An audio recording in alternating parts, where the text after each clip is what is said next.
দেখো গতকাল এই ধনেপাতা তোমাদের দাদাভাই নিয়ে এসেছিলো, তাই কি করব, একটা সবজি করব। বেশি হয়ে গেছে, এখন খারাপ হয়ে যাবে, তো আমি একটা মাছের ঝাল করব।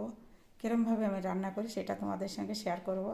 এটা প্রথমে বেছে নেব। এখন জলের ভিতর ভিজিয়ে রেখেছি, কেন জানো, এর ভিতর মাটি কাদা থাকে, তো ওই 2 ধোয়া দিয়ে নিয়েছি।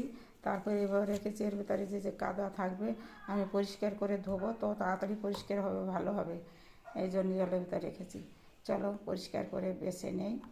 এই যে যে ডান্ডিগুলো, এই ডান্ডিগুলো ফেলে দেবো, এর ভিতর নোংরা পাতাগুলো ফেলে দেবো, আর এই ডান্ডিগুলো রেখে দেবো। চলো দেখো বেছে নিয়েছি, এখন ভালো করে ধুয়ে নেবো। আমি একটু জলে ভালো করে টেসে টেসে ধুয়ে নেবো।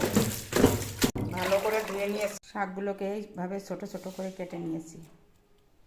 লঙ্কা কেটে নিয়েছি। সে 2 পিস মাছ আছে, এই মাছ 2 পিস দিয়ে আমি রান্না করব। গরম করে তেল দিয়ে দিয়েছি। এখন এই কাঁচা লঙ্কাগুলো দিয়ে দেবো, ধীরে ধীরে দেবো না, যেহেতু শাক। আর এই মাছ 2 পিস দিয়ে দেবো।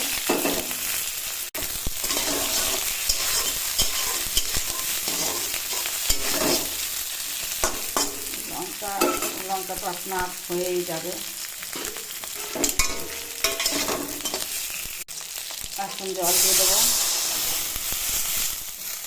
এখানে 1 বাটি জল দিয়েছি, ছোটো বাটির 1 বাটি। এখন লবণ আর হলুদ দেবো। অল্প শাক সেইভাবে বুঝে দেবো, লবণে একদম হয়ে যাবে। এই যে হলুদ, এবার জাল হবে, অনেকটা জাল হবে। জাল হতে হতে মানে অল্প একটু থাকবে, তখনই শাকগুলো দেবো। এখানে জিরে ফিরে আর কোনো মশলাই দেবো না। এই মাছ 2 পিসে জাল হবে, জাল হতে হতে কমে যে ওর ভেতর শাকটা টেস্ট হবে।